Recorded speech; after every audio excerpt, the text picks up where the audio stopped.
12th physics का 4th chapter विद्युत धारा का चुंबकीय प्रभाव। आज हम लोग डिस्कस करेंगे एम्पियर का परिपथीय नियम।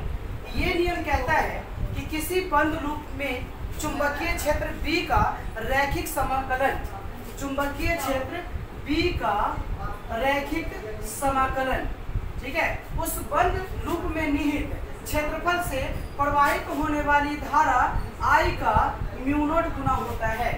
अर्थात ये जो फॉर्मूला आया वो किसके लिए आया, खुले लूप के लिए कि बंद लूप के लिए? बंद लूप के लिए। तो इसीलिए हम क्लोज इंटीग्रेशन का प्रयोग करेंगे। तो हम यहाँ पर क्या देख रहे हैं कि एम्पियर के परिपथीय नियम के अनुसार close integration B vector dot dl vector is equal to mu naught into I होना चाहिए। यानी कि जो हम लैंग्वेज में बोल रहे हैं उसको हम मैथमेटिकल टर्म में एक्सप्रेस कर रहे हैं। लैंग्वेज में फिर से समझ लेते हैं। तो किसी बंद लूप में चुंबकीय क्षेत्र B का रैखिक समाकलन उस लूप में निहित क्षेत्रफल से प्रवाहित होने वाली धारा I का कितना गुना होता है, म्यू नॉट गुना होता है। तो ये हमारा एम्पियर का परिपथीय नियम कहलाता है। अब सवाल ये है कि इसको हम प्रूफ कैसे करेंगे, है ना। तो अब हम इसका प्रूफ देख लेते हैं। प्रूफ हम इसे किस प्रकार से करेंगे? तो प्रूफ करने के लिए आप एक धारावाही चालक तार लीजिए। हमने कहा कि AB एक धारावाही चालक तार है, इससे I धारा प्रवाहित हो रही है, क्योंकि चुंबकीय क्षेत्र तभी उत्पन्न होगा जब धारा प्रवाहित होगी। धारा प्रवाह बंद हो जाएगा तो चुंबकीय क्षेत्र भी क्या हो जाएगा, बंद हो जाएगा, यानी कि समाप्त हो जाएगा। ठीक है। अब इससे R दूरी पर, इस चालक तार से R दूरी पर हमने एक बिंदु P लिया। हमने एक बिंदु क्या लिया, P, और यहाँ चुंबकीय क्षेत्र B बराबर म्यू नॉट 2I बटा 4 पाई R। ठीक है। अब इसकी दिशा किधर होगी? ये चालक तार के कारण बिंदु P पर चुंबकीय क्षेत्र B है। अब चुंबकीय क्षेत्र एक सदिश राशि है, इसके पास परिमाण और दिशा दोनों है। तो परिमाण तो हमें पता है कि कितना है, लेकिन दिशा कैसे मालूम होगा? तो इसके लिए हम लोग राइट हैंड थंब रूल का यूज करेंगे। तो इस रूल के अनुसार आप चालक तार को दाहिने हाथ में इस प्रकार से पकड़िए कि अंगूठा उसी दिशा में होना चाहिए जिस दिशा में धारा प्रवाहित हो रही है, और पंजे को मोड़िए। पंजा जिस दिशा में मुड़ेगा वही चुंबकीय क्षेत्र की दिशा बताएगी। तो अब ये देखते हैं, ये धारा ऊपर की ओर है। तो अब बताइए, पंजा मोड़ेंगे तो बोर्ड के अंदर की बोर्ड के बाहर? बोर्ड के अंदर। बोर्ड के अंदर। तो उसको हम किस सिंबल के द्वारा दिखाएंगे? क्रॉस के द्वारा। ठीक है। भाषा में कैसे लिखेंगे? तो माना कि AB एक सीधा धारावाही चालक तार है, इससे I धारा प्रवाहित हो रही है। चालक से R दूरी पर एक बिंदु P है, जहां चुंबकीय क्षेत्र B बराबर म्यू नॉट 2I बटा 4 पाई R है, और इसकी दिशा कागज तल के लंबवत अंदर की ओर है। पैराग्राफ चेंज करने के बाद हम फिर से वहां पर एक नया पॉइंट ऐड करेंगे। एम्पियर का परिपथीय नियम हमेशा बंद लूप के लिए होता है। किसके लिए होता है? बंद लूप के लिए। तो हम यहाँ से R त्रिज्या का एक वृत्तीय लूप खींचते हैं। R त्रिज्या का कैसा खींचते हैं? वृत्तीय लूप। तो ये देखिए, अगर हम यहाँ से एक वृत्तीय लूप खींचेंगे तो ये वृत्तीय लूप इस प्रकार से आएगा, है ना। डॉट डॉट नहीं होना चाहिए, ये बिल्कुल सीधा होना चाहिए। ये तो R त्रिज्या का हमने एक वृत्तीय लूप खींच लिया। R त्रिज्या का क्या खींच दिया? वृत्तीय लूप। ठीक है। तो यह वृत्तीय लूप है। अब पॉइंट P पर एक छोटा सा अल्पांश लिया गया है, एक छोटा सा अल्पांश लिया गया, और यह छोटा सा अल्पांश क्या है? dA। तो अब इसको आप ऐसे समझिए, यह चालक तार है, यह चालक तार है, इससे I धारा नीचे से ऊपर की ओर प्रवाहित हो रही है। यहाँ पर जस्ट इसके सामने एक बिंदु P है, यहाँ से होते हुए हमने एक वृत्तीय लूप खींचा। ठीक है। तो वृत्त का एक छोटा सा पोर्शन लीजिएगा तो वह एक रेखा बनेगा। तो चुंबकीय क्षेत्र किधर है? अंदर की ओर। तो जिस दिशा में चुंबकीय क्षेत्र है या जिस रेखा पर चुंबकीय क्षेत्र है उसी रेखा पर dl भी है। तो इसका मतलब ये हुआ कि चुंबकीय क्षेत्र, यहाँ से हम लिख सकते हैं कि चुंबकीय क्षेत्र B और dl के बीच का कोण थीटा बराबर कितना डिग्री लिखेंगे? कितना डिग्री? 0 डिग्री। अब इसके बाद हम लोग LHS को लेते हैं। तो ये LHS हम लेते हैं, LHS। ठीक है। ये बताइए क्या हो जाएगा? Close integration of B vector dot dl vector. ठीक है। अब ये देखिए बी वेक्टर और डीएल वेक्टर का डॉट प्रोडक्ट है कि क्रॉस प्रोडक्ट? डॉट प्रोडक्ट में साइन थीटा आता है कि कॉस थीटा?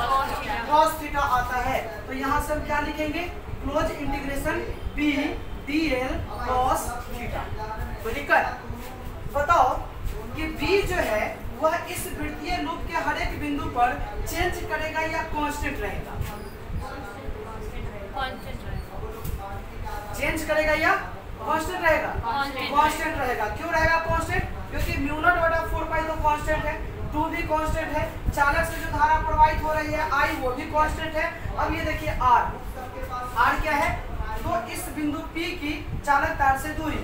तो अब बताइए वृत्तीय लूप खींच रही है तो उस वृत्त के परिधि पर जितना भी बिंदु होगा उसकी दूरी है ना R ही रहने वाली है, यानी कि ये भी कांस्टेंट है। तो जो कांस्टेंट होगा उसको क्या करेंगे? तो बाहर निकाल देंगे। तो क्लोज थीटा की जगह पर कितना डिग्री रखना है? 0 डिग्री। तो यहाँ रखिए DL cos 0 डिग्री। तो B इंटीग्रेशन क्लोज इंटीग्रेशन किसका बताइए? और DL को जोड़ेंगे तो वह वृत्त की परिधि को बताएगा और वृत्त की परिधि का फॉर्मूला 2πr, यानी कि D इंटू 2πr। B का फॉर्मूला बताइए। B का वैल्यू हम कितना रखेंगे? म्यू नॉट 2I बटा 4 पाई R इंटू 2πr। R से R क्या हो जाएगा? 2 पाई से इसको 2 बार में और 2 से 2 क्या हो जाएगा? कैंसिल, यानी कि म्यू नॉट इंटू या म्यू नॉट इंटू I किसको सोल्व करने से आया है? Close integration B vector dot DL vector is equal to mu naught into, ठीक है? तो आप लोग इसे देख लीजिए। अब जो स्टूडेंट ऑनलाइन देखेंगे वीडियो को रोकिए, स्क्रीनशॉट लीजिए और उसके बाद इसको नोट्स कर लीजिए, ठीक है? नेक्स्ट है कि कोई भी नियम को हम पढ़ते हैं तो उस नियम को हम इसलिए पढ़ते हैं कि उसका हमको प्रयोग करना है। गॉस थ्योरम हमने इसीलिए पढ़ा था कि गॉस थ्योरम का हमने बहुत जगह उसका एप्लीकेशन देखा। तो एम्पियर का परिपथीय नियम अगर हमने पढ़ लिया है तो इस एम्पियर के परिपथीय नियम का प्रयोग करके हम अलग अलग तरह के धारावाही चालक तार के लिए चुंबकीय क्षेत्र का परिमाण कैलकुलेट कर सकते हैं, ठीक है? अब चाहे वह धारावाही चालक तार वृत्तीय आकार का हो सकता है, चाहे वह धारावाही चालक तार एक अनंत लंबाई का सीधा चालक तार हो सकता है, एक परिनालिका के आकार का हो सकता है, और परिनालिका को ही जब हम वृत्तीय रूप में मोड़ देते हैं तो एक नया शेप बन जाता है जिसे हम टोरॉइड कहते हैं। क्या कहते हैं? टोरॉइड। तो टोरॉइड के कारण चुंबकीय क्षेत्र क्या होगा? परिनालिका के कारण चुंबकीय क्षेत्र क्या होगा? सीधा धारावाही चालक तार के कारण चुंबकीय क्षेत्र कितना होगा? ये सबका कैलकुलेशन हम बियो-सावर्त नियम से भी कर सकते थे, लेकिन उतना आसान नहीं है, इसीलिए हम इसके जगह पर किसका यूज करेंगे? एम्पियर का परिपथीय नियम। तो नेक्स्ट हम लोगों का टॉपिक रहेगा एम्पियर के परिपथीय नियम का अनुप्रयोग।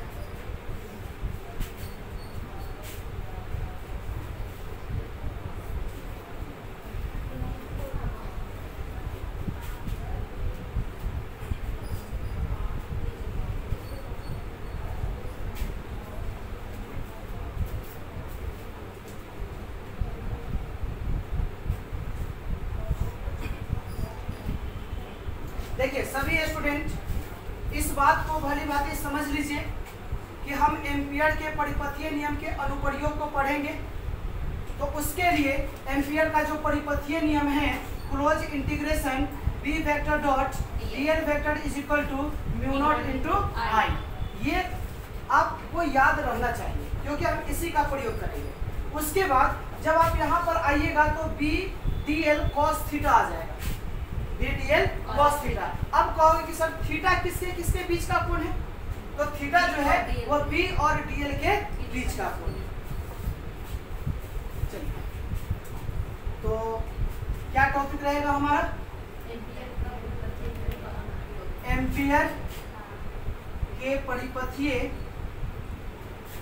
नियम का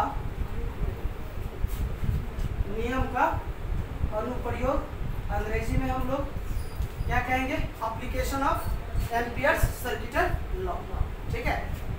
इसमें सबसे पहले हम लोग देखते हैं अनंत लंबाई के सीधे धारावाही चालक तार के कारण चुंबकीय क्षेत्र, यानी कि चालक तार होना चाहिए, सीधा धारावाही चालक तार होना चाहिए, अनंत लंबाई का होना चाहिए। तो चालक तार वास्तविक रूप में अगर देखा जाए तो किस आकार के होता है? घन आकार, घनाभाकार, वृत्ताकार या बेलनाकार?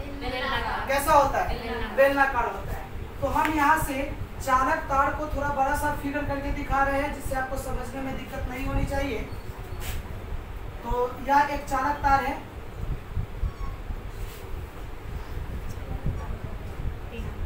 अगर हम इसको ऊपर बढ़ा देंगे तो क्या हो जाएगा?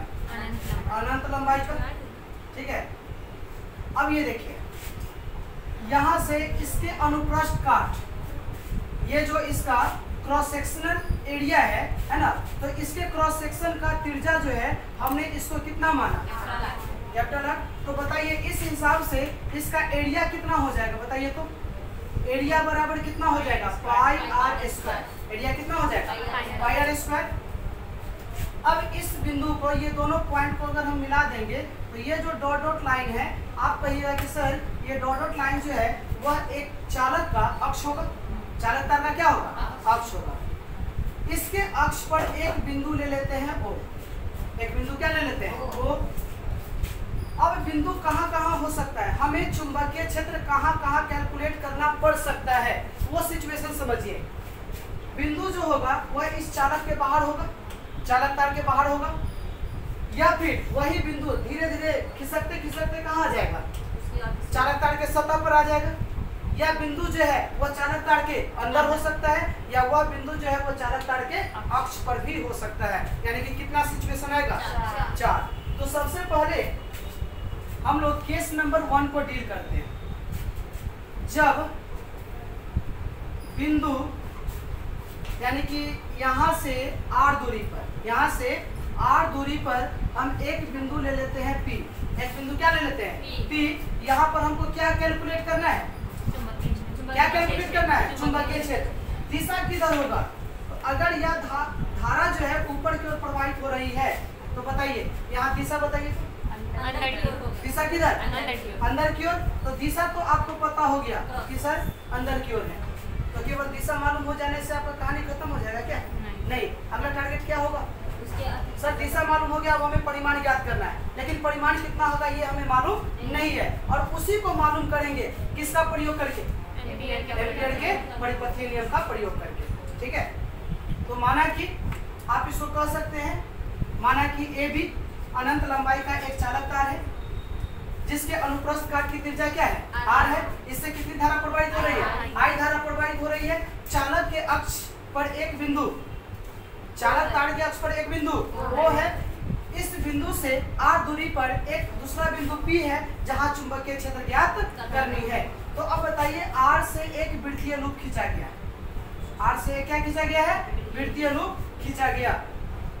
ठीक है, अब बिंदु P पर एक छोटा सा अल्पांश लिया गया है। यह अल्पांश क्या हो जाएगा बताइए? dl। तो आपको मैंने पहले भी समझाया था कि जिस दिशा में चुंबकीय क्षेत्र है उसी दिशा में क्या है? dl है। यानी कि B और dl के बीच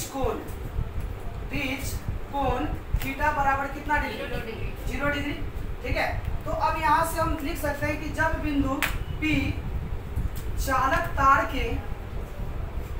तार के बाहर स्थित हो। ठीक है, जब बिंदु P चालक तार के किधर स्थित हो? बाहर स्थित हो। तो बताइए तो इसके लिए हम क्या करें? क्या हो जाएगा? एम्पियर का परिपथीय नियम लगाइए। Close integration of B vector dot dl vector बराबर म्यू नॉट इनटू क्या आ जाएगा? I आ जाएगा। इसको आप एक एक स्टेप आगे बढ़िए। B dl cos थीटा बराबर म्यू नॉट इनटू क्या आ जाएगा? I। हर एक बिंदु पर चुंबकीय क्षेत्र का मान क्या होगा? एक समान होगा, क्योंकि R तो चेंज नहीं करेगा, और R जब चेंज नहीं करेगा तो चुंबकीय क्षेत्र भी नहीं बदलेगा। ठीक है, क्योंकि न तो हम करंट बदल रहे हैं और न ही हम R बदल रहे हैं और न ही हम मीडियम को बदल रहे हैं, तीनों में से कुछ नहीं बदल रहा है। तो B कांस्टेंट होगा। तो B को जब बाहर करेंगे तो क्लोज इंटीग्रेशन क्या लिखेंगे? dl, और cos थीटा के जगह पर क्या लिखेंगे? cos 0 डिग्री बराबर क्या आ जाएगा? म्यू नॉट इंटू आई। तो यहाँ से b इंटू, अब dl का इंटीग्रेशन क्या होगा, dl छोटे छोटे पार्ट्स को अगर आप जोड़ते चले जाइएगा तो क्या होगा, वृत्त की परिधि को बताएगा, यानी कि यह 2 पाई r बराबर म्यू नॉट इंटू आई। b का वैल्यू चाहिए तो कितना हो जाएगा, म्यू नॉट आई बटा 2 पाई r। कुछ स्टूडेंट ये सोच रहे होंगे कि सर आपने तो म्यू नॉट बटा 4 पाई का वैल्यू बताया था, आप वैल्यू किसका जानते हैं, म्यू नॉट बटा 4 पाई। अगर हमको यहाँ 4 पाई चाहिए तो 2 से नीचे गुना कर दीजिए और 2 से ऊपर भी गुना कर दीजिए, तो हमारा फॉर्मूला क्या बन जाएगा, b is equal to mu naught बटा 4 पाई 2i बटा r। होगा या नहीं होगा, है ना। तो यह चुंबकीय क्षेत्र का परिमाण किस स्थिति के लिए है, जब बिंदु चालक तार के बाहर स्थित होना चाहिए। अब केस नंबर 2 आ जाएगा कि जब बिंदु P चालक तार के सतह पर स्थित हो। अब बताइए कि इस स्थिति में क्या होगा, यह बिंदु P धीरे धीरे खिसकते सतह पर आ जाएगा, तो स्मॉल r धीरे धीरे घटते किसके बराबर हो जाएगा, किसके बराबर, कैपिटल R के। तो इस स्थिति में हम स्मॉल r को किसके बराबर कर सकते हैं, बाकी पूरा प्रोसेस तो यही रहने वाला है, और इसी प्रोसेस से हम क्रॉस किए हैं तो हमारा रिजल्ट क्या आया था, म्यू नॉट बटा 4 पाई 2i बटा। अब स्मॉल r के जगह पर क्या लिखते हैं, यानी कि यहाँ पर b बराबर हो जाएगा म्यू नॉट बटा 4 पाई 2i बटा कैपिटल R। बोलिए कोई दिक्कत है ना। यानी कि हमने यहाँ पर क्या देखा कि एक अनंत लंबाई का सीधा धारावाही चालक तार है, इसके कारण किसी बिंदु पर चुंबकीय क्षेत्र कैसे कैलकुलेट करेंगे, जब वह बिंदु चालक से बाहर स्थित हो, जब वह बिंदु चालक तार की सतह पर स्थित हो। अब तीसरा सिचुएशन क्या आ सकता है, जब वह बिंदु चालक तार के अंदर स्थित हो। इस पॉइंट को थोड़ा सा कॉन्शियस होकर समझिए, हम इसको मिटा रहे हैं, ठीक है।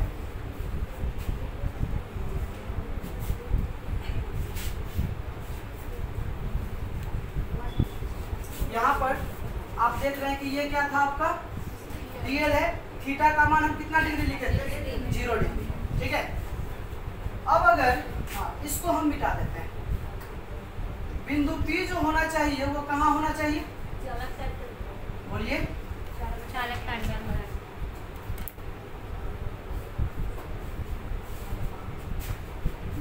देखिए इसका टोटल अनुप्रस्थ काट क्षेत्रफल कितना है बताइए, पाई आर स्क्वायर है।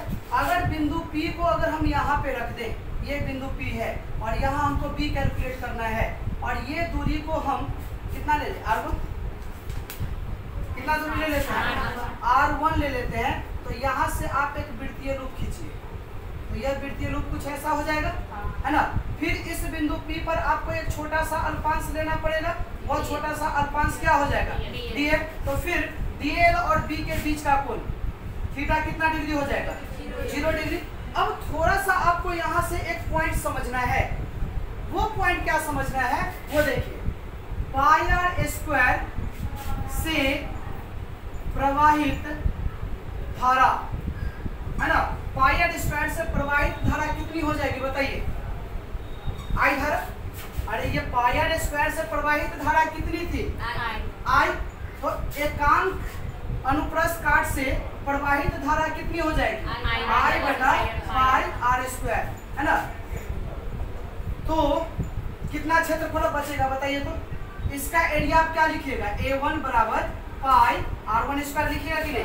तो टोटल क्षेत्रफल से I करंट है, तो एकांक क्षेत्रफल से इतना करंट है, ठीक है। तो बताइए पाई R1 स्क्वायर से प्रवाहित धारा बराबर क्या हो जाएगा, I बटा pi r square into pi R1 square. Pi से पाई क्या हो जाएगा, कैंसिल। तो यहाँ से I1 हम लिख सकते हैं, I1 बराबर I R1 स्क्वायर बटा कैपिटल R स्क्वायर। होगा या नहीं होगा। अब एम्पियर का परिपथीय नियम लगाइए, तो एम्पियर का परिपथीय नियम लगाइएगा तो close integration B vector dot dl vector बराबर म्यू नॉट इंटू I की I1 आई या I1? I1 क्योंकि बंद परिपथ से प्रवाहित होने वाली धारा कितनी है? I1। आई नहीं है, आई धारा जो है वह पूरे अनुप्रस्थ क्षेत्रफल से प्रवाहित हो रही है, लेकिन हमको यहाँ पर कितना लेना है? A1।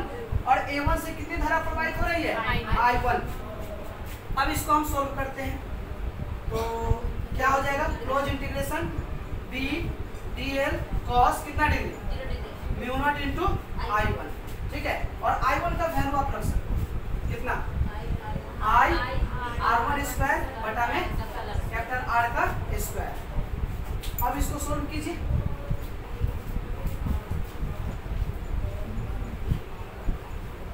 बोलिए क्या हो जाएगा? B को बाहर निकाल लीजिए, तो B को बाहर निकाल लीजिएगा तो क्लोज इंटीग्रेशन dl का क्या हो जाएगा? Mu naught I R1 square बटा कैपिटल R का स्क्वायर। हाँ, dl का इंटीग्रेशन बोलो, बोलो 2 पाई R की 2 पाई R1, 2 पाई R1, तो यहाँ हो जाएगा 2 पाई R1 बराबर mu naught I R1 square बटा कैपिटल R स्क्वायर। एक R1 से एक R1 क्या हो जाएगा? कैंसिल हो जाएगा, तो क्या लिखेंगे? B बराबर म्यू नॉट I R1 बटा 2 पाई R स्क्वायर। म्यू नॉट बटा 4 पाई लाना है आपको, तो म्यू नॉट बटा 4 पाई लाइए, तो B बराबर म्यू नॉट बटा 4 पाई 2I R1 बटा में क्या हो जाएगा? कैपिटल R का। कोई दिक्कत? देख लीजिए, आपके नोट में अगर ये वाला आंसर होगा तो नीचे वाले आंसर को आप लिख लीजिए। उसके बाद क्या होगा? अगला केस, जब बिंदु P चालक तार के अक्ष पर स्थित हो, तो यह R1 घटते घटते 0 हो जाएगा। R1 घटते घटते क्या हो जाएगा? और R1 का वैल्यू जब 0 रखिएगा तो B भी क्या हो जाएगा? इसका अर्थ यह हुआ कि चुंबक किसी धारावाही चालक तार के अक्ष पर चुंबकीय क्षेत्र का मान कितना होता है? केस नंबर कितना होगा? केस नंबर 4 है ना। जब बिंदु P चालक तार के, ठीक है, अक्ष पर स्थित हो, ठीक है, तो इस स्थिति में R1 का वैल्यू किसके बराबर? अरे बोलो, R1 का वैल्यू किसके बराबर? 0 के बराबर। तो B का मान क्या आ जाएगा बताइए? तो आज के क्लास में हम लोग एम्पियर का परिपथीय नियम का अनुप्रयोग नेक्स्ट क्लास में हम लोग डिस्कस करेंगे। परिनालिका के कारण चुंबकीय क्षेत्र क्या होता है और टोरॉइड के कारण चुंबकीय क्षेत्र क्या होता है।